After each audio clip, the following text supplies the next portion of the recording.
পশ্চিমবঙ্গের জনপ্রিয় কৌতুক অভিনেতা মীর আফসার আলী বাংলাদেশের মানুষের কাছে মিরাক্কেলের মীর নামেই পরিচিত। যিনি অভিনেতা হিসেবে প্রতিষ্ঠিত ক্যারিয়ার না হলেও সঞ্চালনা, উপস্থাপনা ও রেডিও জকি হিসেবেও নিজের ক্যারিয়ার গড়েছেন এই তারকা। দুই বাংলাতেই মীরের রয়েছে সমান ভক্ত সংখ্যা। আরজি করের নির্যাতিত বিচার চেয়ে কলকাতা মেডিকেল কলেজে গণকনভেনশনের আয়োজন করা হয়েছিল। সেখানে টলিউডের মীর আফসার আলী, সোহিনী সরকার, জিতু কমল প্রমুখ উপস্থিত ছিলেন।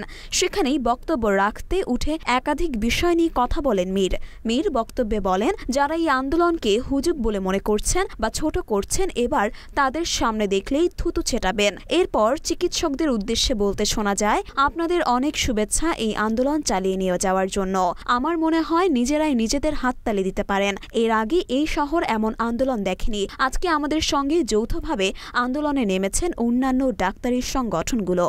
টলিউডের অনেকের উদ্দেশ্যে নাম না করে কৌতুক অভিনেতা আরও বলেন, আমার বেশ কিছু শিল্পী বন্ধু যারা সিনেমা টেলিভিশনে কাজ করেন, তাদের থেকে সাধারণ মানুষ জবাব চাইছেন, কিন্তু তারা নীরব জবাব দিতে পারছে না। কারণ দুর্ভাগ্যবশত তাদের টিকি অন্য কোথাও বাঁধা, আর সেই টিকির জোর আছে। কিন্তু জনগণ কেন তাদের প্রতি এই জনরোষ দেখাচ্ছেন সেটা তারা বুঝতে পারছেন না। যাদের টিকি অন্য কোথাও বাঁধা, তাদের ছেড়ে দিন। ওদের ট্রল করার বদলে নিজের মনে এটা ঢুকিয়ে নিন যে এই সমাজে আপনার পালন করার জন্য অনেক দায়িত্ব আছে। মীর পরিশেষে বলেন, এই আন্দোলনের অনেকটা ইতিবাচক দিক আছে। যাদের কোনো মেরুদণ্ড ছিল না, অবশেষে তাদের সেই মেরুদণ্ড দেখা হচ্ছে।